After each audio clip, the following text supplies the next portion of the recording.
تھانے کی ویرانی اور حادثہ فضا میں عجیب سی پراسراریت پھیلی ہوئی تھی۔ جہاں A S P Zaheer Afandi اپنے کڑکدار لہجے اور روبدار شخصیت کے ساتھ داخل ہوا تو تمام سپاہی اور عملہ فوراً اپنی جگہوں پر کھڑے ہو گئے۔ ظہیر کا تعلق شہر کے امیر ترین اور بااثر خاندان سے تھا۔ وہ اپنی کرسی پر بیٹھنے ہی والا تھا کہ اس کی نظر سامنے حوالات کے تاریک کونے میں زمین پر بیٹھی ایک سیاہ برقعے میں ملبوس وجود پر پڑی جو سر جھکائے خاموش تھی۔ ظہیر نے گہری نظر اس پر ڈالی اور پاس کھڑے حوالدار سے پوچھا کہ یہ کون ہے اور یہاں کیوں ہے؟ حوالدار نے ادب سے جواب دیا کہ جناب ایک بہت سنگین مقدمے میں لائی گئی ہے۔ اس پر الزام ہے کہ اس نے اپنے ہی رشتہ دار کی جان لی ہے۔ ظہیر نے چونک کر دوبارہ اس لڑکی کی طرف دیکھا جو اسی لمحے اس لڑکی نے سر اٹھایا۔ نقاب کے پیچھے سے جھلکتی ہوئی گہری نیلی آنکھوں نے جیسے ظہیر کے دل کی دھڑکنوں کو ایک لمحے کے لیے روک دیا ہو۔ وہ آنکھیں اتنی ویران مگر جانی پہچانی تھی کہ ظہیر کو لگا جیسے وقت کا پہیہ الٹا گھوم گیا ہو۔ اس کے ذہن میں 3 سال پرانی یادیں کسی طوفان کی طرح امڑ آئیں جب وہ یونیورسٹی کا لاپرواہ نوجوان تھا اور حریم اس کی کلاس فیلو تھی جس کی انہی نیلی آنکھوں نے اسے دیوانہ بنا دیا تھا۔ ظہیر نے اپنے خیالوں کو جھٹکا اور دفتر سے باہر نکل گیا، لیکن پارکنگ میں جا کر اسے یاد آیا کہ وہ گاڑی کی چابی میز پر بھول آیا ہے۔ وہ واپس پلٹا اور ابھی راہداری میں ہی تھا کہ اسے حوالات کی طرف سے کسی عورت کے چیخنے کی آواز سنائی دی۔ چھوڑ دو مجھے، دور رہو مجھ سے۔ ظہیر کے قدم وہیں جم گئے۔ یہ آواز اس کے کانوں میں پگھلتے ہوئے سیسے کی طرح اتری۔ وہ بجلی کسی تیزی سے حوالات کی طرف بھاگا جہاں منظر دیکھ کر اس کا خون کھول اٹھا۔ وہی حوالدار جس نے کچھ دیر پہلے شرافت کا لبادہ اوڑھ رکھا تھا، اب اس نہتی لڑکی کے قریب ہو کر اسے ہراساں کرنے کی کوشش کر رہا تھا، اور وہ لڑکی دیوار کے ساتھ لگی کانپ رہی تھی۔ ظہیر نے پوری قوت سے دروازے کو لات ماری اور اندر داخل ہو کر حوالدار کی گردن دبوچ لی اور اسے زور سے دھکا دیا جیسے وہ دور جا گرا۔ پھر ظہیر اس لڑکی کی طرف مڑا جو خوف سے تھر تھر کانپ رہی تھی۔ ظہیر نے جیسے اس لڑکی کا چہرہ اٹھایا، اس کا نقاب سرک کر کاندھے پر آ گرا۔ سامنے موجود چہرہ دیکھ کر ظہیر آفندی کو لگا جیسے کسی نے اس کے پیروں تلے سے زمین کھینچ لی ہو۔ وہ حریم تھی، وہی حریم جسے وہ 3 سال سے پاگلوں کی طرح ڈھونڈ رہا تھا، مگر آج وہ ایک مجرم بن کر اس کے سامنے کھڑی تھی۔ حریم نے بھی ظہیر کو دیکھا تو اس کی آنکھوں میں آنسوں کا سیلاب امڑ آیا۔ ظہیر نے بے یقینی سے کہا کہ حریم تم یہاں اور اس حالت میں، یہ سب کیا ہے؟ حریم نے روتے ہوئے کہا ظہیر مجھے بچا لو، یہ لوگ مجھے مار دیں گے، میں نے کچھ نہیں کیا، میں بے گناہ ہوں۔ ظہیر نے آگے بڑھ کر اسے سہارا دیا اور کہا مجھے بتاؤ کہ یہ سب کیسے ہوا، تم اچانک کہاں غائب ہو گئی تھی؟ حریم نے سسکتے ہوئے کہا ظہیر وہ سب جھوٹ تھا، میرے بابا ایماندار تھے، انہیں پھنسایا گیا تھا، اور وہ بھی کسی اور نے نہیں، تمہارے اپنے والد نے پھنسایا تھا۔ یہ سن کر ظہیر کو لگا جیسے اس کے کانوں میں دھماکہ ہوا۔ حریم نے مزید بتایا کہ تمہارے والد کو ہماری شادی منظور نہیں تھی، انہوں نے میرے بابا کو جھوٹے مقدمے میں پھنسایا اور اسی صدمے میں میرے بابا جان کی بازی ہار گئے۔ میں اکیلی رہ گئی تھی اور اپنے پھپھو کے پاس پناہ لی، مگر انہوں نے بھی دولت کی خاطر قتل کر کے الزام مجھ پر لگا دیا۔ ظہیر کی آنکھوں میں نمی اور غصے کا ایک طوفان بیک وقت امڑ آیا تھا۔ اس نے حریم کا ہاتھ تھاما اور حوالدار کی مخالفت کے باوجود اسے وہاں سے لے کر اپنے فارم ہاؤس پہنچا دیا۔ اگلی صبح وہ سیدھا اپنے گھر گیا جہاں اس کے والد ناشتے کی میز پر اخبار پڑھ رہے تھے۔ ظہیر نے تلخ لہجے میں باپ سے پوچھا کہ انہوں نے حریم کے والد پر جھوٹا الزام کیوں لگایا اور ان کی زندگی کیوں برباد کی۔ اس کے والد کے چہرے کا رنگ فاق ہو گیا اور وہ لڑکھڑاتی ہوئی آواز میں انکار کرنے لگے، لیکن ظہیر نے جب انہیں بتایا کہ حریم اسے سب سچ بتا چکی ہیں تو اچانک ان کے سینے میں شدید تکلیف اٹھی اور وہ وہیں ڈھیر ہو گئے۔ اسپتال پہنچ کر معلوم ہوا کہ شدید ذہنی دباؤ کی وجہ سے ان کی حرکت قلب بند ہو گئی اور وہ اس دنیا میں نہیں رہے۔ ظہیر سکتے میں آ گیا تھا۔ وہ اسپتال کے ٹھنڈے فرش پر بیٹھ گیا۔ اسے سمجھ نہیں آ رہا تھا کہ وہ اپنی کھوئی ہوئی محبت کے ملنے کی خوشی منائے یا اپنے باپ کے اچانک چلے جانے کا سوگ منائے۔ ظہیر اسپتال کے فرش پر سر تھامے بیٹھا تھا کہ راہداری میں اس کی ماں کے رونے کی آواز آئی۔ ظہیر نے سر اٹھا کر دیکھا تو وہ پریشانی کے عالم میں بھاگتی ہوئی آ رہی تھی۔ ظہیر نے آگے بڑھ کر ماں کو تھام لیا۔ ماں نے چیخ کر پوچھا کہ ظہیر کہاں ہے؟ تمہارے بابا، مجھے بتاؤ وہ ٹھیک تو ہے نا؟ ڈاکٹر نے کیا کہا؟ ظہیر بمشکل اپنے آنسوں کو روکے کہا، ماما بابا ہمیں چھوڑ کر چلے گئے، اب وہ واپس نہیں آئیں گے۔ یہ سنتے ہی بیگم آفندی کو غشی کا دورہ پڑ گیا۔ تدفین اور جنازے کے فوراً بعد جب مہمان رخصت ہوئے تو ظہیر گھر کے بجائے سیدھا فارم ہاؤس کی طرف روانہ ہوا۔ فارم ہاؤس پہنچ گئے۔ جب وہاں وہ اندر داخل ہوا تو حریم اسے دیکھ کر گھبرا گئی۔ وہ اپنی جگہ سے اٹھ کر لرزتی آواز میں پوچھا، ظہیر سب خیریت تو ہے؟ تم اتنے پریشان کیوں لگ رہے ہو؟ ظہیر نے ٹوٹے ہوئے لہجے میں کہا کہ حریم وہ شخص اب اس دنیا میں نہیں رہا جس نے تمہاری خوشیاں چھینی تھی۔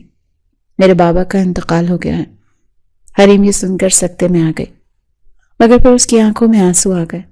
اس نے آگے بڑھ کر ظہیر کے بازو پر ہاتھ رکھا اور کہا، ظہیر خدا کے لیے خود کو سنبھالو، اللہ ان کی مغفرت کرے۔ ظہیر نے حیرت سے حریم کو دیکھا اور کہا، تم دعا دے رہی ہو حریم اس شخص کو جس نے تمہیں در بدر کیا؟ حریم نے روتے ہوئے کہا، ظہیر وہ تمہارے باپ تھے، میں نے انہیں معاف کیا کیونکہ میں تمہیں اس حال میں نہیں دیکھ سکتی۔ ظہیر نے حریم کے سامنے ہاتھ جوڑ دیے اور کہا، مجھے معاف کر دو حریم، میں شرمندہ ہوں، مگر آج میں ایک فیصلہ کرنے آیا ہوں۔ میں تمہیں اب مزید اکیلا نہیں چھوڑ سکتا۔ اس دنیا کی نظر میں تم ایک مفرور ملزمہ ہو، مگر میری نظر میں تم میری عزت ہو، اس لیے میں ابھی اور اسی وقت تم سے نکاح کرنا چاہتا ہوں۔ حریم حیران رہ گئی۔ ظہیر نے فوراً اپنے ایک وکیل دوست کو نکاح خواں کے ساتھ بلایا اور کچھ ہی دیر میں ان کا نکاح ہو گیا۔ نکاح کے بعد جب وہ دونوں اکیلے ہوئے تو ظہیر نے حریم کا ہاتھ اپنے ہاتھوں میں لیا اور کہا، حریم آج سے تم لاوارث نہیں، آج سے تمہارا ہر دکھ میرا ہے۔ میں وعدہ کرتا ہوں کہ جس طرح میرے باپ نے تمہاری زندگی میں اندھیرا کیا، میں اپنی ساری زندگی تمہاری راہوں میں روشنی بکھیرنے میں لگا دوں گا۔ حریم پھوٹ پھوٹ کر رو دی۔ ظہیر نے اسے دلاسا دیا اور کہا کہ کل ہم گھر جائیں گے، تمہیں تمہارا حق ملے گا۔ حریم نے ڈرتے ہوئے کہا، لیکن ظہیر آنٹی مجھے کبھی قبول نہیں کریں گی۔ ظہیر نے مضبوط لہجے میں کہا، وہ میری ماں ہے حریم، وہ مان جائیں گی، اور اگر وہ نہیں مانی تو میں تمہارے ساتھ کھڑا ہوں۔ اگلی صبح ظہیر نے حریم کا ہاتھ تھاما اور اپنے فارم ہاؤس سے نکلتے ہوئے کہا، چلو حریم اپنی نئی زندگی کی شروعات کرتے ہیں، چاہے راستے کتنے ہی کٹھن کیوں نہ ہو، ہم مل کر طے کر لیں گے۔ آفندی منزل میں داخل ہوتے ہی ظہیر نے حریم کی طرف دیکھا جو سہم کر بیٹھی تھی۔ ظہیر نے اسے تسلی دی اور گاڑی سے اتار کر اندر لے گیا۔ جیسے وہ دونوں ہال میں داخل ہوئے تو وہاں موجود خواتین خاموش ہو گئیں۔ بیگم آفندی بیٹے کو دیکھ کر کھڑی ہوئی، لیکن حریم پر نظر پڑتے ہی ان کے چہرے پر شدید غصہ آ گیا۔ وہ تیزی سے آگے بڑھیں اور چیخیں کہ اس منحوس لڑکی کو یہاں کیوں لائے ہو جس کی وجہ سے تمہارا باپ چلا گیا؟ اسے ابھی نکالو۔ ظہیر نے ماں کا ہاتھ تھام کر مضبوط لہجے میں کہا کہ ماما یہ لڑکی کہیں نہیں جائے گی کیونکہ یہ اب آپ کی بہو اور میری بیوی ہے۔ یہ سن کر سب حیران رہ گئے۔ بیگم آفندی لڑکھڑا کر پیچھے ہٹیں اور بے یقینی سے بولی کہ تم نے باپ کی موت کے فوراً بعد اس قاتل سے شادی کر لی؟ تو میں آگ کر دوں گی ظہیر۔ ظہیر نے اونچی آواز میں کہا، بس ماما، بابا کی موت اپنے ضمیر کے بوجھ سے ہوئی ہے۔ انہوں نے اس معصوم پر جھوٹا الزام لگایا تھا اور میں نے شادی کر کے صرف ان کے گناہوں کا کفارہ ادا کیا ہے۔ اگر آپ اسے قبول نہیں کریں گی تو میں بھی اس گھر میں نہیں رہوں گا۔ بیگم آفندی یہ سن کر روتے ہوئے وہیں بیٹھ گئیں۔ اسی وقت ظہیر کی خالہ زاد زویا وہاں آئی اور حریم کو ظہیر کے ساتھ دیکھ کر بھاگتی ہوئی آئی اور اسے بازو سے پکڑ کر کھینچا اور دھکا دینے کی کوشش کی، لیکن ظہیر نے بیچ میں آ کر زویا کا ہاتھ جھٹک دیا اور غرا کر بولا، خبردار اگر میری بیوی کو ہاتھ لگایا، حریم اس گھر کی مالکن ہے۔ زویا سن کر جل بھن گئی۔ ظہیر حریم کو لے کر کمرے میں گیا تو حریم رو پڑی اور کہا، مجھے واپس بھیج دو، یہ لوگ مجھے کبھی قبول نہیں کریں گے۔ ظہیر نے اسے تسلی دی کہ ہمیں یہ جنگ لڑنی ہوگی۔ اسی دوران ظہیر کو تھانے سے فون آیا کہ حوالدار نے تمہارے خلاف بیان دیا ہے کہ تم نے ملزمہ کو بھگایا ہے اور حریم کے پھپھا نے بھی زیورات چوری کا پرچہ کٹوا دیا ہے۔ گرفتاری کے وارنٹ جاری ہو رہے ہیں۔ ظہیر پریشان ہو گیا اور حریم کو کمرے سے نکلنے سے منع کر دیا، لیکن وہ نہیں جانتا تھا کہ زویا دروازے کے باہر کھڑی سب سن رہی تھی اور اس کے ہونٹوں پر زہریلی مسکراہٹ تھی کہ اب وہ حریم کا جینا حرام کر دے گی۔ صبح ہوتے ہی ظہیر وردی پہن کر جانے لگا تو حریم نے پریشانی میں پوچھا، ظہیر کیا آج جانا ضروری ہے؟ میرا دل گھبرا رہا ہے۔ ظہیر نے اس کے ہاتھ تھام کر کہا، حریم، میرا جانا ضروری ہے تاکہ قانونی مسائل حل کر سکوں. تم بس وعدہ کرو کہ میرے پیچھے دروازہ نہیں کھولو گی. ظہیر کے جاتے ہی زویا نے اسے دیکھ لیا اور فوراً خالہ کے کمرے میں جا کر بولی کہ خالہ جان، غضب ہو گیا. میں نے ظہیر کو فون پر بات کرتے سنا ہے. وہ لڑکی قاتل اور چور ہے. پولیس اسے ڈھونڈ رہی ہے. اگر پولیس یہاں آئی تو ہماری بدنامی ہوگی. اور یہ سن کر بیگم آفندی غصے میں حریم کے کمرے کی طرف گئیں اور زور زور سے دروازہ کھٹکھٹایا. حریم نے ڈرتے ہوئے دروازہ کھولا تو بیگم آفندی نے اندر جاتے ہی حریم کو بالوں سے پکڑا اور دھکا دے کر زمین پر گرایا اور کہا، نکل جاؤ میرے گھر سے. بیگم آفندی نے چیخ کر کہا، تمہاری جگہ اس گھر میں نہیں بلکہ جیل کی سلاخوں کے پیچھے ہے. اور حریم نے تڑپ کر جواب دیا، خدا کے لیے ایسا مت کہے، میرا اس دنیا میں کوئی ٹھکانہ نہیں. حریم روتے ہوئے اس کے پاؤں میں گر گئی اور بولی، میں بے گناہ ہوں. مگر زویا نے کہا، خالہ اسے باہر نکالیں تاکہ پولیس اسے سڑک سے لے جائے. دوسری طرف ظہیر جب ہیڈ کوارٹر پہنچا تو سینئر افسر نے اسے کہا کہ ASP ظہیر، آپ کو معطل کیا جاتا ہے کیونکہ آپ نے اختیارات کا ناجائز استعمال کیا ہے. ظہیر نے کہا، سر وہ لڑکی میری بیوی ہے اور بے گناہ ہے. مگر افسر نے کہا، یہ کورٹ میں ثابت کرنا، فی الحال اپنا بیج اور پستول جمع کرواؤ. ظہیر وہاں سے نکل کر فوراً گھر کی طرف بھاگا تو دیکھا کہ گھر کے باہر پولیس کھڑی تھی اور لیڈیز اہلکار حریم کو گھسیٹ کر باہر لا رہی تھی. حریم روتے ہوئے چلا رہی تھی، ظہیر بچا لو مجھے. ظہیر نے آگے بڑھ کر پولیس والوں کو روکا اور کہا، خبردار اگر میری بیوی کو ہاتھ لگایا. تو انسپکٹر نے ہنس کر کہا، اب آپ افسر نہیں ہیں، ہٹ جائیں ورنہ آپ کو بھی گرفتار کر لیں گے. ظہیر نے حریم کا ہاتھ تھام لیا اور کہا، یہ میری لاش پر سے گزر کر ہی ممکن ہوگا. اسی وقت ایک گاڑی وہاں آ کر رکی اور وکیل بیرسٹر جہاں زیب نے اتر کر بلند آواز میں کہا، رک جاؤ انسپکٹر، میرے پاس اس بچے کی پوری ضمانت کے کاغذات ہیں، تم اسے گرفتار نہیں کر سکتے. یہ سن کر ظہیر کو سکون ملا مگر زویا کے چہرے پر ہوائیاں اڑنے لگیں. بیرسٹر جہاں زیب کے بروقت آمد نے جلتی ہوئی آگ پر جیسے ٹھنڈا پانی ڈال دیا تھا. جہاں زیب نے ضمانت کے کاغذات دکھائے تو تھانے دار نے سپاہیوں کو واپسی کا اشارہ کیا اور پولیس وہاں سے چلی گئی. ظہیر حریم کو ساتھ لے کر جہاں زیب صاحب کے ساتھ گھر کے اندر داخل ہوا. لاؤنج پہ پہنچتے ہی بیگم آفندی نے جہاں زیب صاحب سے کہا، آپ ہمارے خاندانی وکیل ہیں، آپ کو اس قاتل لڑکی کو بچاتے ہوئے شرم نہیں آئی؟ آپ نے ہماری عزت خاک میں ملا دی. جہاں زیب صاحب نے سنجیدگی سے کہا کہ بھابی، جذبات سے نہیں عقل سے کام لیں. میں نے جو کیا ہے وہ مرحوم دوست کی آخری خواہش کے مطابق کیا ہے. ظہیر نے حیرت سے پوچھا، بابا کی آخری خواہش؟ جہاں زیب صاحب نے فائل نکال کر بتایا کہ ظہیر کے والد اپنی وفات سے پہلے میرے پاس آئے تھے. انہوں نے یہ اعتراف کیا تھا کہ انہوں نے حریم کے والد پر جھوٹا مقدمہ بنایا تھا اور وہ کفارے کے طور پر اپنی آدھی جائیداد حریم کے نام کروانے والے تھے، مگر موت نے مہلت نہیں دی. میرے پاس ان کا لکھا ہوا اعتراف نامہ موجود ہے. یہ سن کر زویا چیخ کر بولی، یہ جھوٹ ہے. انکل، آپ اس لڑکی کی مظلوم شکل دیکھ کر دھوکہ کھا گئے ہیں، یہ جادو کرنی ہے. ظہیر نے زویا کو ڈانٹا اور کہا، خاموش ہو جاؤ زویا، مجھے پتہ چل چکا ہے کہ پولیس کو اطلاع تم نے ہی دی تھی. تم جیسی گھٹیا سوچ رکھنے والی لڑکی میرے گھر میں نہیں رہ سکتی. ظہیر نے ماں سے کہا، آپ نے دیکھا بابا اپنے گناہوں کا بوجھ لے کر نہیں جانا چاہتے تھے، لیکن آپ اور زویا اضافہ کر رہی ہیں. میں فیصلہ کرتا ہوں کہ جب تک حریم کی عزت بحال نہیں ہوتی میں چین سے نہیں بیٹھوں گا، اور اگر اسے عزت نہیں ملی تو میں یہ گھر چھوڑ دوں گا. جہاں زیب صاحب نے کہا کہ بیٹا، قانونی جنگ لمبی ہے، ہمیں ثابت قدم رہنا ہوگا کہ قتل حریم نے نہیں کیا، اس کے پپا نے کیا. حریم اچانک بولی، مجھے ایک بات یاد آئی. اس رات میں نے پپا کو فون پر کہتے سنا تھا کہ کام ہو گیا ہے سیٹھ صاحب، میرے پیسے بھجوا دیں. ظہیر اور وکیل صاحب چونک گئے. ظہیر نے کہا، تم نے پہلے کیوں نہیں بتایا؟ حریم نے کہا، میں ڈر گئی تھی. ظہیر نے کہا، اس کا مطلب ہے اس قتل کے پیچھے کوئی طاقتور آدمی ہے، ہمیں اس تک پہنچنا ہوگا. لیکن وہ نہیں جانتے تھے کہ زویا نے موقع پا کر وہاں سے نکل کر اپنے کمرے میں جا کر کسی نامعلوم نمبر پر میسج کیا کہ ہوشیار ہو جاؤ، وہ لوگ تم تک پہنچنے والے ہیں، پرانی فائلیں کھول رہے ہیں، کچھ کرو ورنہ ہم سب مارے جائیں گے. سیٹھ داؤد نے موبائل پر زویا کا پیغام پڑھا کہ ظہیر اب پرانی تفتیش دوبارہ کر رہا ہے تو وہ غصے میں آ گیا. اس نے فوراً اپنے خاص کارندے جبار کو حکم دیا کہ شوکت کا کھیل ختم کر دو، کیونکہ اگر ظہیر اس تک پہنچ گیا تو وہ پولیس کے ڈر سے میرا نام اگل دے گا۔ ادھر گھر میں ظہیر نے حریم سے کہا کہ مجھے ابھی جانا ہوگا۔ مجھے شک ہے کہ شوکت کسی کے اشارے پر کام کر رہا ہے، مجھے اس سے سچ اگلوانا ہوگا۔ حریم نے ڈرتے ہوئے کہا مت جاؤ باہر، خطرہ ہے اور تم نہتے ہو، مگر ظہیر نے اسے تسلی دے کر پچھلے دروازے سے خاموشی سے نکال دیا تاکہ زویا کو خبر نہ ہو۔ ظہیر جب شوکت کے گھر پہنچا تو دروازہ کھلا تھا اور اندر سے مار پیٹ کی آوازیں آ رہی تھیں۔ وہ اندر داخل ہوا تو دیکھا 2 آدمی شوکت کو مار رہے تھے اور پوچھ رہے تھے کہ وہ ثبوت کہاں ہے جو تم نے سیٹھ داؤد کے خلاف رکھا ہے۔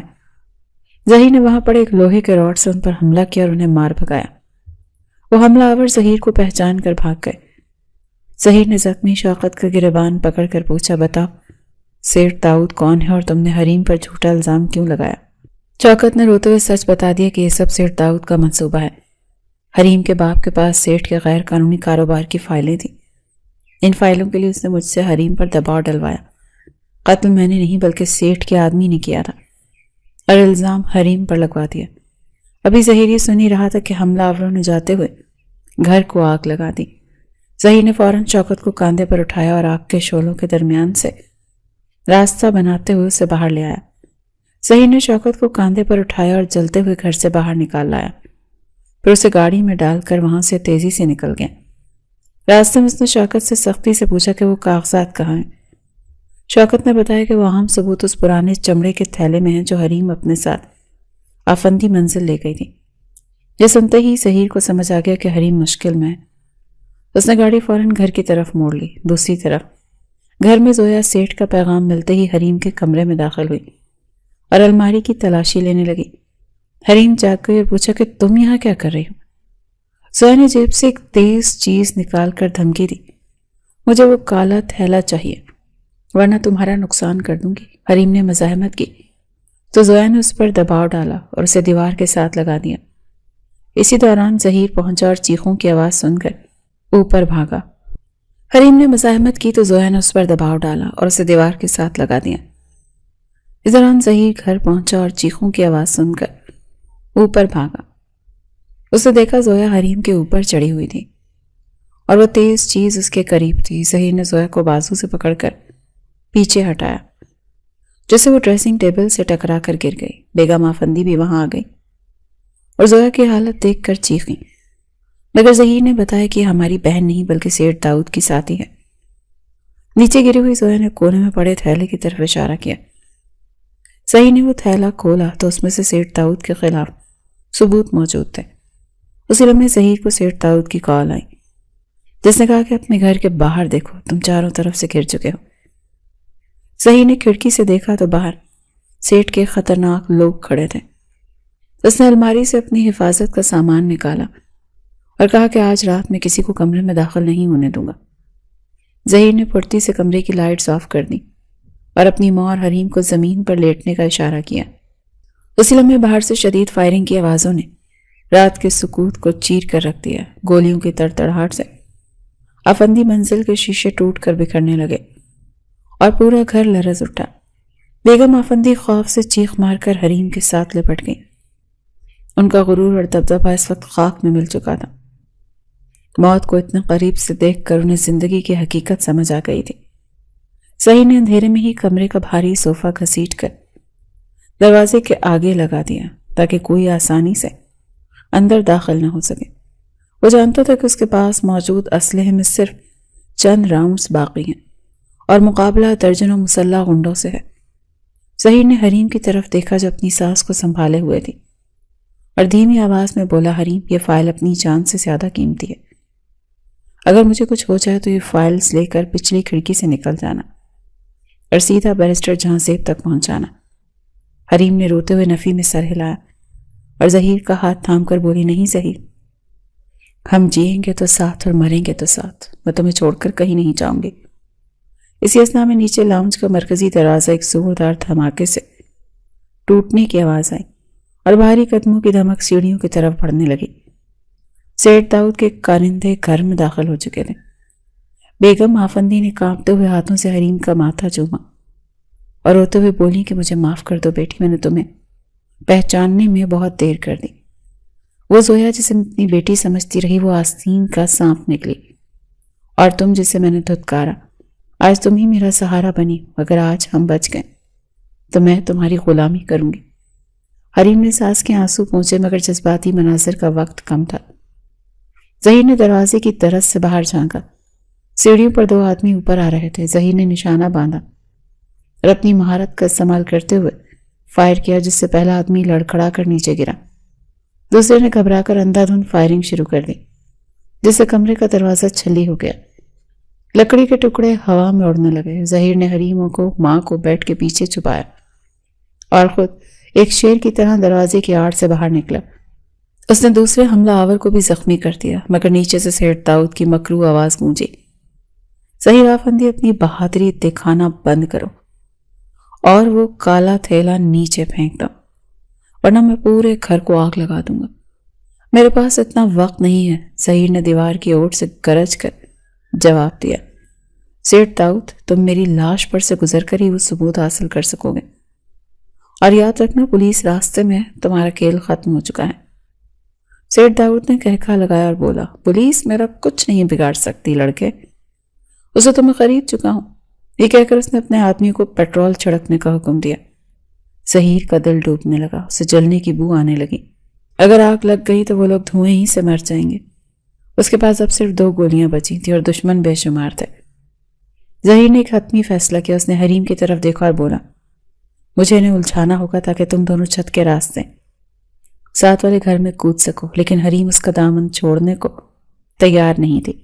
اسی کشمکش اور مایوسی کے عالم میں اچانک باہر سڑک سے پولیس سائرن کی نہیں بلکہ ہیلی کاپٹر کی گڑگڑاہٹ سنائی دی، اور ساتھ ہی گھر کے پچھلے حصے سے شیشے ٹوٹنے کی آواز آئی، جیسے کوئی خاص کمانڈو دستہ اندر داخل ہوا ہو۔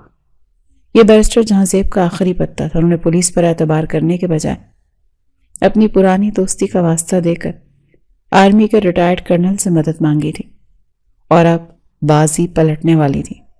ظہیر کے چہرے پر اطمینان کی لہر دوڑ گئی، مگر خطرہ ابھی ٹلا نہیں تھا، کیونکہ سیٹ داؤد کے سب سے خطرناک شارپ شوٹر نے ظہیر کو نشانہ بنا لیا تھا، جو ابھی تک چھپا ہوا تھا۔ جیسے ہی ظہیر نے ہیلی کاپٹر کی آواز سن کر تھوڑی بے احتیاطی کی، سامنے سے ایک سنسناتی ہوئی گولی آئی اور ظہیر کے بازو کو چھوتی ہوئی نکل گئی۔ ظہیر درد سے کراہ کر گھٹنوں کے بل گر پڑا، اور حریم کی فلک شگاف چیخ کمرے میں گونج اٹھی۔ حریم کی فلک شگاف چیخ نے کمرے کے در و دیوار ہلا دیے۔ ظہیر کے بازو سے بہتے ہوئے سرخ سیال کو دیکھ کر اس کا کلیجہ منہ کو آ گیا تھا۔ اس نے اپنی جان کی پرواہ کیے بغیر خود کو ظہیر پر گرا دیا تاکہ اگلا وار اس کے وجود پر ہو، مگر دشمن کو دوسرا موقع نہ مل سکا، کیونکہ اسی لمحے چھت اور پچھلی کھڑکیوں سے رسیوں کے ذریعے سیاہ وردیوں میں ملبوس نقاب پوش محافظ کسی آسمانی آفت کی طرح کمرے میں اترے، اور آتے ہی انہوں نے ایسی جوابی کارروائی کی کہ سیٹ داؤد کے کارندوں کے آسان خطا ہو گئے۔ یہ بیرسٹر جہانزیب کے بلائے گئے خاص تربیت یافتہ کمانڈوز تھے، جنہوں نے پلک چپکتے ہی پانسا پلٹ دیا تھا۔ کمرے میں موجود بارود کے دھوئیں اور شور کے درمیان حریم نے لرزتے ہاتھوں سے اپنا دوپٹہ پھاڑا اور ظہیر کے بازو پر کس کر باندھ دیا تاکہ بہتا ہوا لہو رک سکے۔ ظہیر نے درد کی شدت سے باوجود مسکرا کر حریم کو دیکھا اور مدھم آواز میں کہا، میں ٹھیک ہوں حریم، تم نے مجھے بچا لیا۔ باہر میدان جنگ کا منظر تھا۔ کمانڈوز نے سیڑھیوں اور لاؤنج کو اپنے کنٹرول میں لے لیا تھا۔ سیٹ داؤد جو کچھ دیر پہلے فتح کا جشن منا رہا تھا، اب اپنی موت کو سامنے دیکھ کر چوہے کی طرح چھپنے کی کوشش کر رہا تھا۔ اس نے بھاگنے کے لیے پچھلے دروازے کا رخ کیا، مگر وہاں پہلے سے موجود ایک بھاری بھرکم کمانڈو نے اسے دبوچ لیا اور گھسیٹتے ہوئے لاؤنج کے بیچوں بیچ لا کر پھینکا۔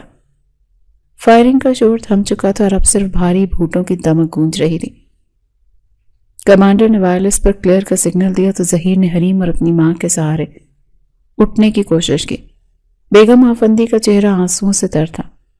انہوں نے آگے بڑھ کر بیٹے کو کاندھا دیا اور حریم کے سر پر ہاتھ رکھ کر روتے ہوئے بولی، میری بچی، آج تم نہ ہوتی تو میں اپنا بیٹا کھو دیتی۔ میں تمہاری احسان مند ہوں۔ وہ تینوں آہستہ آہستہ سیڑھیاں اتر کر نیچے آئے، جہاں کا منظر خوفناک تھا۔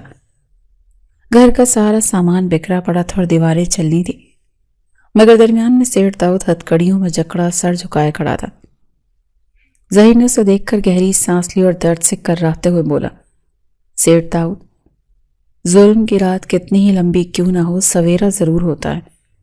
تم نے طاقت کے نشے میں ایک معصوم خاندان کو تباہ کیا، مگر آج قانون کی گرفت میں ہو۔ وہ کالا تھیلا اب تمہاری بربادی کا پروانہ بنے گا۔ اسی دوران پولیس اور ایمبولینس کی گاڑیاں بھی سائرن بجاتی ہوئی پہنچ گئیں۔ زخمی زویا کو بھی اسٹریچر پر ڈال کر لے جایا جا رہا تھا، جسے پولیس کی حراست میں ہسپتال میں منتقل کیا جا رہا تھا، کیونکہ وہ اس سازش میں برابر کی شریک تھے۔ بیرسٹر جہاں زیب نے اندر آ کر ظہیر کو گلے لگا لیا اور کہا کہ شیر دل جوان، تم نے اپنے باپ کے گناہوں کو دھو دیا، اب تمہیں کوئی معطل نہیں کر سکتا، محکمہ تم پر فخر کرے گا۔ ڈاکٹرز نے وہیں ظہیر کی مرہم پٹی کے اسے خطرے سے باہر قرار دیا۔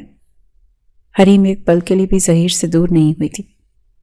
وہ اس کا ہاتھ تھامے بیٹھی تھی اور اس کی آنکھوں میں اب خوف کے بجائے سکون اور تشکر تھا۔ رات کا اندھیرا چٹ رہا تھا اور آفندی منزل کی کھڑکیوں سے صبح کی پہلی کرن اندر جھانک رہی تھی، جس بات کا ثبوت تھی کہ برے وقت کا خاتمہ ہو چکا ہے۔ مگر کہانی ابھی ختم نہیں ہوئی تھی، کیونکہ سیٹ داؤد جاتے جاتے ایک دھمکی آمیز نظر ظہیر پر ڈال گیا تھا، جو بتا رہی تھی کہ جیل کی سلاخیں اس کے لیے کافی نہیں ہوں گی، لیکن فی الحال جیت سچائی کی ہوئی تھی۔ ظہیر نے حریم کی طرف دیکھا اور سب کے سامنے اس کا ماتھا چوم کر کہا، چلو حریم، اب ہم اپنے گھر کو دوبارہ آباد کریں گے، جہاں صرف محبت ہوگی، خوف نہیں۔ ہسپتال کے نجی کمرے میں صبح کی روشن کرنے کھڑکی سے چھن کر آ رہی تھی، جہاں ظہیر بستر پر نیم دراز تھا اور حریم اس کے پاس کرسی پر بیٹھی اس کے زخمی بازو کی پٹی درست کر رہی تھی۔ رات کے طوفان کے بعد یہ پہلی پرسکون صبح تھی جس نے ان دونوں کی زندگی میں امید کا دیا جلایا تھا۔ ظہیر نے حریم کے چہرے کی طرف دیکھا جو ابھی ابھی زرد تھا اور آنکھوں کے گرد سیاہ حلقے اس کی بے خوابی کی گواہی دے رہے تھے۔ ظہیر نے اپنے صحیح ہاتھ سے حریم کا ہاتھ تھاما اور نرمی سے بولا، حریم اب تو مسکرا دو، دیکھو ہم زندہ ہیں اور ساتھ ہیں۔ وہ کالی رات گزر چکی، حریم نے پھیکی مسکراہٹ کے ساتھ جواب دیا، ظہیر، مجھے ابھی بھی یقین نہیں آ رہا کہ وہ ڈراؤنا خواب ختم ہو گیا ہے۔ مجھے بار بار ایسا لگتا ہے کہ ابھی کوئی دروازہ توڑ دے گا اور ہمیں مار دے گا۔ ظہیر نے اسے دلاسا دیا اور کہا، اب ایسا کچھ نہیں ہوگا، قانون کے رکھوالے باہر پہرا دے رہے ہیں اور سیٹ داؤد اب سلاخوں کے پیچھے ہیں۔ اسی دوران کمرے کا دروازہ کھلا اور بیگم آفندی ہاتھوں میں ناشتے کی ٹرے لیے اندر داخل ہوئی۔ ان کا انداز بدلا ہوا تھا، وہ مغرور اور سخت گیر خاتون جو کل تک حریم کے سائے سے بھی دور بھاگتی تھی، آج ایک ممتا بھری ماں کے روپ میں تھی۔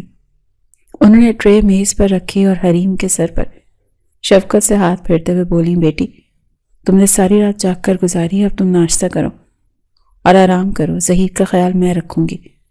حریم حیرت سے اپنی ساس کو دیکھنے لگی تو بیگم آفندی کی آنکھوں میں آنسو تیرنے لگے۔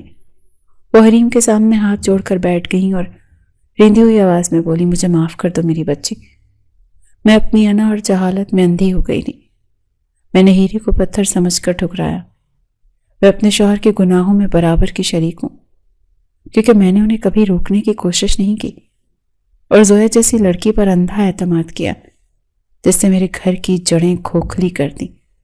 اگر تم نہ ہوتی تو شاید آج میں لاوارث ہوتی۔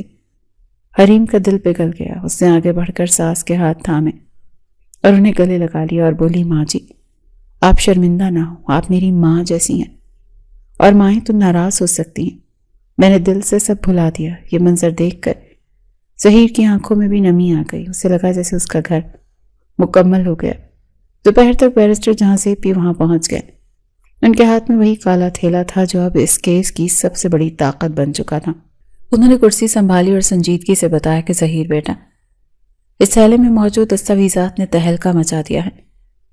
اس میں نہ صرف سیٹ داؤد کے کالے دھندے کے ثبوت ہیں بلکہ پولیس ڈپارٹمنٹ کی ان کالی بھیڑوں کے نام بھی موجود ہیں جو اس کے پے رول پر تھے۔ تمہارے خلاف انکوائری ختم کر دی گئی ہے اور آجی صاحب نے خود فون کر کے تمہاری بہادری کی تعریف کی ہے۔ تمہیں ڈسچارج ہوتے ہی پورے اعزاز کے ساتھ ڈیوٹی پر واپس بلایا جائے گا۔ اور ہاں، سویا نے بھی اسپتال میں پولیس کو دیے گئے بیان میں اعتراف جرم کر لیا ہے۔ وہ وعدہ معاف گواہ بننے کی کوشش کر رہی ہے تاکہ اس کی سزا کم ہو سکے، مگر اس کے جرائم اتنے سنگین ہیں کہ اسے لمبی قید سے کوئی نہیں بچا سکتا۔ ظہیر نے اطمینان کا سانس لیا اور کہا، انکل، مجھے زویا سے کوئی ہمدردی نہیں، اس نے رشتوں کا تقدس پامال کیا ہے، اسے قانون کے مطابق سزا ملنی چاہیے۔ مگر میری اصل جنگ ابھی باقی ہے، مجھے عدالت میں حریم کے والد کی بے گناہی ثابت کرنی ہے تاکہ ان کے نام پر لگا داغ دھل سکے۔ جہانزیب صاحب نے مسکرا کر کہا کہ فکر نہ کرو بیٹا، کیس عدالت میں لگ چکا ہے اور اگلی سماعت پر حریم کو بھی بطور گواہ پیش ہونا ہوگا۔ یہ لڑائی اب ہم جیت چکے ہیں، بس قانونی مہر لگنا باقی ہے۔ شام کو جب ظہیر کو گھر جانے کی اجازت ملی تو اسپتال سے گھر تک کا سفر ایک نئے عزم کے ساتھ طے ہوا۔ آفندی منزل جو کچھ دیر پہلے تک میدان جنگ بنی ہوئی تھی، اب وہاں سکون تھا۔ ملازمین صفائی کر چکے تھے اور ٹوٹے ہوئے شیشے ہٹا دیے گئے تھے۔ ظہیر جب اپنے کمرے میں پہنچا تو اس نے حریم کو اپنے پاس بٹھایا اور اپنی الماری سے ایک چھوٹی سی ڈبیا نکال کر اس کے ہاتھ میں تھمائی۔ حریم نے حیرت سے کھولا تو اس میں خوبصورت سونے کی انگوٹھی تھی جو ظہیر نے سالوں پہلے اس کے لیے خریدی تھی۔ ظہیر نے جذباتی لہجے میں کہا، یہ تمہاری امانت تھی حریم، جو میں نے سنبھال کر رکھی تھی۔ سوچا تھا جب تم ملو گی تب پہناؤں گا، دیر ضرور ہوئی ہے مگر آج یہ تمہارے ہاتھ میں ہے۔ حریم نے نم آنکھوں کے ساتھ وہ انگوٹھی پہنی تو اسے لگا جیسے اس کے سارے زخم بھر گئے ہوں، مگر انہیں معلوم نہیں تھا کہ سیٹھ داؤد جیل کے اندر بیٹھ کر بھی اپنے وکلا کے ذریعے آخری وار کرنے کی تیاری کر رہا تھا۔ وہ اتنی آسانی سے ہار ماننے والا نہیں تھا اور عدالت کا میدان ابھی سجنا باقی تھا جہاں جھوٹ اور سچ کا آخری ٹکراؤ ہونے والا تھا۔ عدالت کا کمرہ کھچا کھچ بھرا ہوا تھا جہاں شہر بھر کا میڈیا اور تماشائی موجود تھے، کیونکہ یہ کیس اب صرف ایک قتل کا نہیں رہا بلکہ طاقتور اور کمزور کے درمیان جنگ بن چکا تھا۔ ظہیر پہلی صف میں اپنی ماں اور حریم کے ساتھ بیٹھا تھا۔ اس کا بازو ابھی بھی پٹی میں بندھا تھا لیکن اس کا حوصلہ بلند تھا، جبکہ کٹہرے کے دوسری طرف سیٹھ داؤد کھڑا تھا جس کے چہرے پر ہتھکڑیوں کے باوجود وہی فرعونیت اور تکبر تھا جسے اسے یقین ہو کہ وہ اپنی دولت کے زور پر یہاں سے بھی صاف بچ نکلے گا۔ سماعت کا آغاز ہوا تو سیٹھ داؤد کے مہنگے وکیل نے دلائل کا آغاز انتہائی جارحانہ انداز میں کیا اور سیدھا حریم کے کردار پر کیچڑ اچھالنا شروع کر دیا۔ اس نے جج صاحب کی طرف اشارہ کرتے ہوئے بلند آواز میں کہا، جناب والا، یہ پوری کہانی من گھڑت ہے۔ یہ لڑکی حریم جو مظلومیت کا ڈھونگ رچا رہی ہے، دراصل ایک بھاگی ہوئی مجرمہ ہے جس پر اپنے ہی رشتہ دار کے گھر زیورات چوری کرنے کا الزام ہے، اور یہ پولیس افسر ظہیر آفندی اس کے عشق میں مبتلا ہو کر اپنی اختیارات کا ناجائز استعمال کر رہا ہے، اور یہ میرے موکل جیسے معزز تاجر کو پھنسانے کی سازش کر رہا ہے۔ یہ الفاظ سن کر ظہیر کی مٹھیاں بھیج گئیں اور وہ غصے سے اپنی نشست سے اٹھنے ہی والا تھا کہ بیرسٹر جہانزیب نے اس کا ہاتھ دبا کر اسے روک دیا اور آنکھوں کے اشارے سے کہا کہ خاموش رہو، بازی ہماری بھی آئے گی۔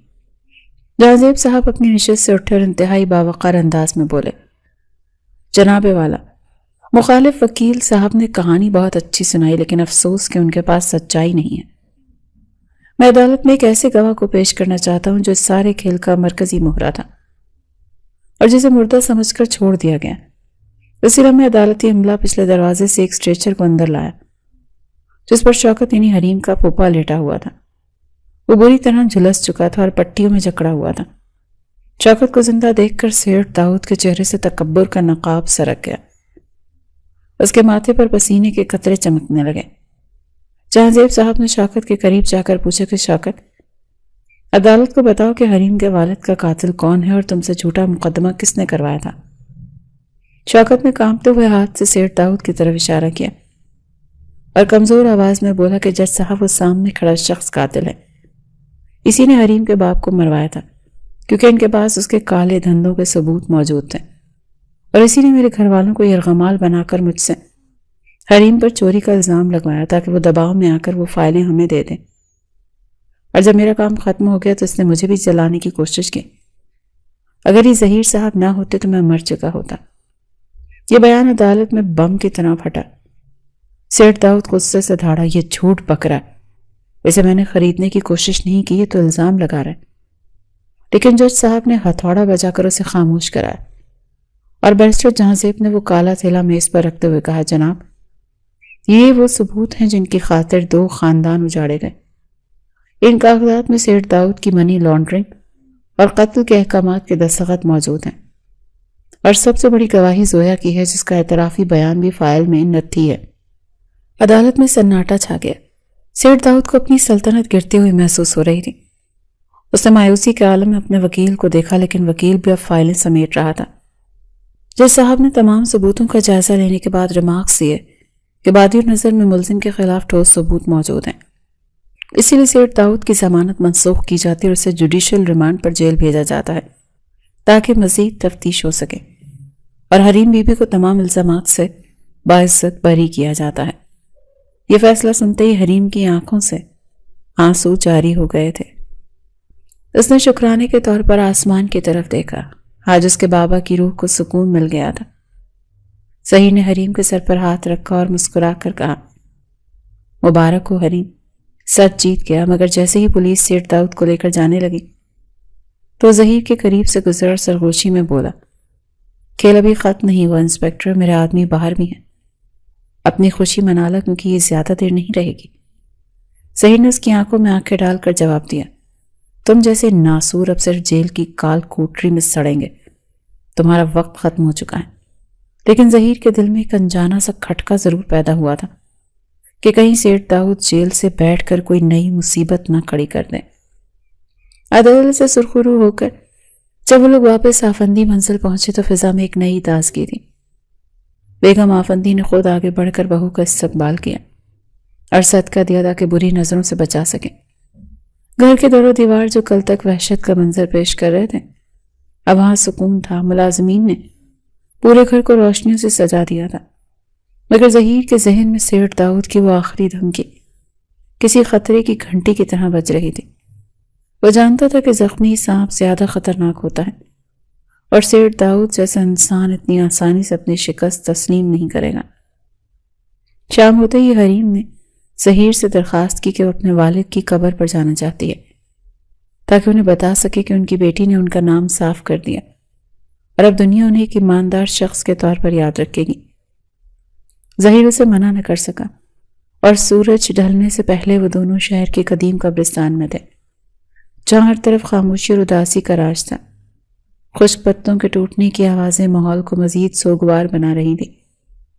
حریم نے اپنے باپ کی قبر پر پھول رکھے اور مٹی پر سر رکھ کر ایسے روئی جیسے برسوں کا ضبط ٹوٹ گیا ہو۔ اس نے سسکتے ہوئے کہا کہ بابا، آپ دیکھ رہے ہیں نا، آپ کی بیٹی نے ہار نہیں مانی، آپ کا دامن صاف ہو چکا ہے، اب کوئی آپ کو برا نہیں کہے گا۔ ظہیر خاموشی سے اس کے پیچھے کھڑا اس کے دکھ کی گھڑی میں اس کا محافظ بنا رہا۔ اس نے حریم کے کاندھے پر ہاتھ رکھا اور وعدہ کیا کہ وہ کل اخبارات میں اس بات کا اعلان کروائے گا کہ حریم کے والد ایک بے گناہ انسان تھے۔ واپسی پر گاڑی میں حریم نے ظہیر کا ہاتھ تھام کر کہا، ظہیر، اگر تم نہ ہوتے تو شاید میں بھی اپنے باپ کے ساتھ ہی مر چکی ہوتی۔ تو میرے لیے مسیحا بن کر آئے ہو۔ ظہیر نے محبت بھری نظروں سے اسے دیکھا، مگر اس کے دل میں ایک نامعلوم کھٹکا بھی موجود تھا اور اس کا عشق غلط نہیں تھا، کیونکہ دوسری طرف جیل کی کال کوٹری میں سیٹھ داؤد چین سے نہیں بیٹھا۔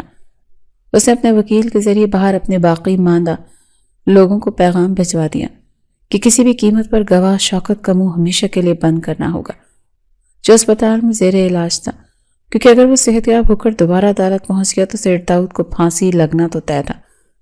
رات کے اندھیرے میں اسپتال کے احاطے میں کچھ مشکوک سائے منڈلانے لگے تھے، جہاں قانون کے رکھوالوں کا پہرا معمول تھا۔ ظہیر کو گھر پہنچ کر اچانک بے چینی محسوس ہوئی۔ اسے یاد آیا کہ شوکت کی حفاظت سب سے اہم ہے اور سیٹھ داؤد کا پہلا وار وہیں ہو سکتا ہے۔ اسے وہاں تعینات سپاہی کو فون ملایا، لیکن فون بند جا رہا تھا۔ ظہیر کا ماتھا ٹھنکا تھا۔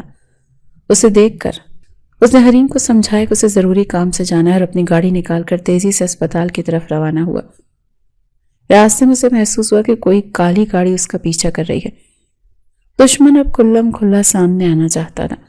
ظہیر نے گاڑی کی رفتار بڑھا دی اور شہر کی تنگ گلیوں سے ہوتے ہوئے انہیں چکما دینے کی کوشش کی، لیکن پیچھا کرنے والی گاڑی نے اسے ٹکر مار کر روکنے کی کوشش کی۔ یہ سیٹھ داؤد کا دوسرا منصوبہ تھا کہ اگر گواہ تک نہ پہنچ سکو تو تفتیش کرنے والے افسر کو ہی راستے سے ہٹا دو۔ سڑک سنسان تھی اور مقابلہ سخت ہونے والا تھا۔ ظہیر نے اپنی ڈرائیونگ کی مہارت کا مظاہرہ کرتے ہوئے گاڑی کو اچانک موڑ کاٹا، جس سے دشمن کی گاڑی توازن برقرار نہ رکھ سکی اور ایک کھمبے سے جا ٹکرائی۔ ظہیر وہاں رکا نہیں بلکہ سیدھا اسپتال پہنچا، جہاں کا منظر دیکھ کر اس کے ہوش اڑ گئے۔ وارڈ کے باہر کھڑا سپاہی بے ہوش پڑا تھا اور اندر سے شوکت کے چلانے کی دبی دبی ہوئی آوازیں آ رہی تھیں۔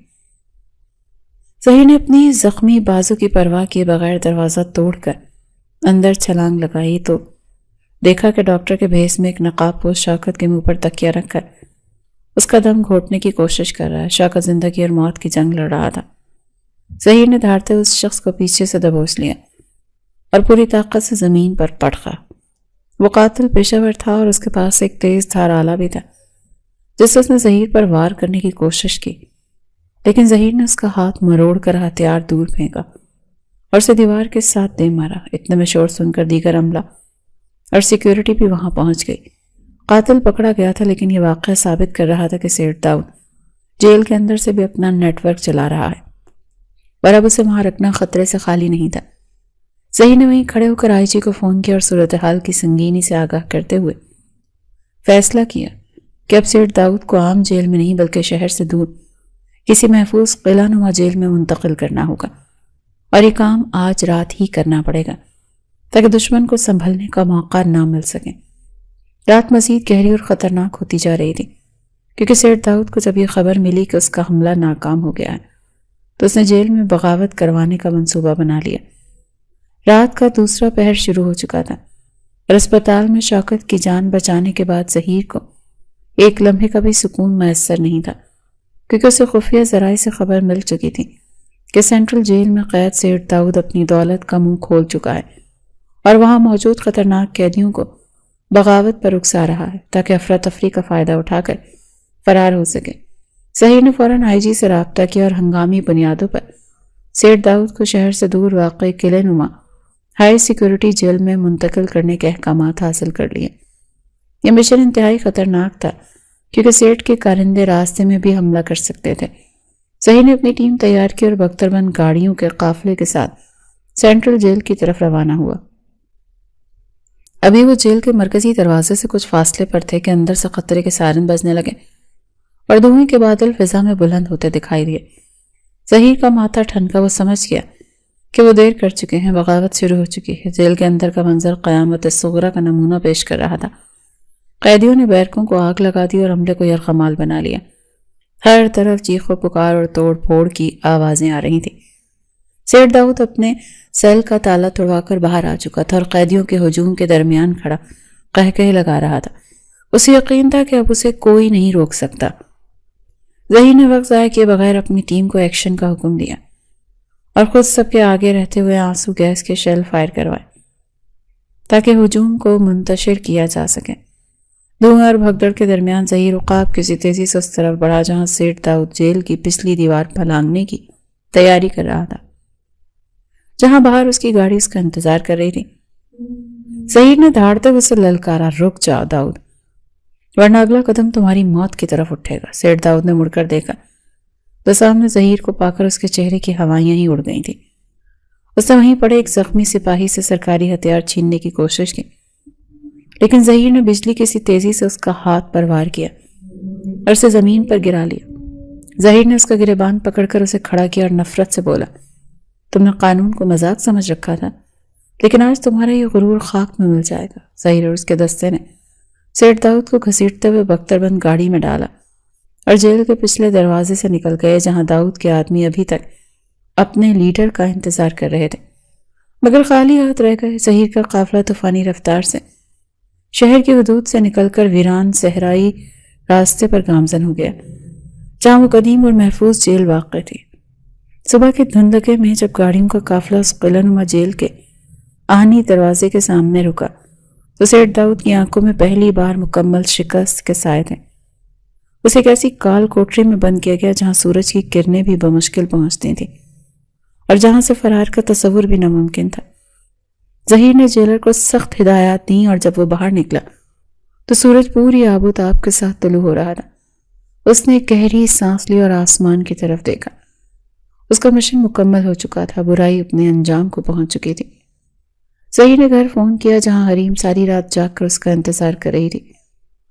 ظہیر کی آواز سنتے ہی وہ رو پڑی۔ ظہیر نے اسے تسلی دی اور کہا کہ حریم اب خوف کے بادل چھٹ چکے ہیں، میں گھر آ رہا ہوں اور اب ہمارے درمیان کوئی دشمن نہیں۔ یہ واپسی کا سفر ظہیر کے لیے بہت سکون دہ تھا، کیونکہ اب اسے کسی حملے کا ڈر نہیں تھا۔ گھر پہنچ کر جب وہ گاڑی سے اترا تو بیگم آفندی اور حریم دروازے پر ہی موجود تھیں۔ حریم نے آگے بڑھ کر ظہیر کو دیکھا جو گرد سے ہٹا ہوا تھا، مگر اس کے چہرے پر فتح کا نور تھا۔ یہ لمحہ اس کی زندگی کا سب سے قیمتی لمحہ تھا، کیونکہ جنگ ختم ہو چکی تھی اور اب صرف محبت اور امن کا دور شروع ہونے والا تھا۔